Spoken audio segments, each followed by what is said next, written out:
rotationslunge. Jeg skal lave et lunge, og jeg viser 2 skaleringer i den her øvelse. Man skal ikke helt ned og ramme i knæet, men knæet skal ned, så skinnebenet er parallelt med gulvet.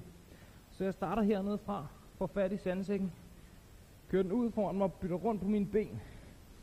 Her til at starte med kører jeg bare sandsækken lige rundt om mig. Finder et kontrolleret tempo. Når jeg begynder at føle, at jeg har styr på det, så begynder jeg at svinge sandsækken med op.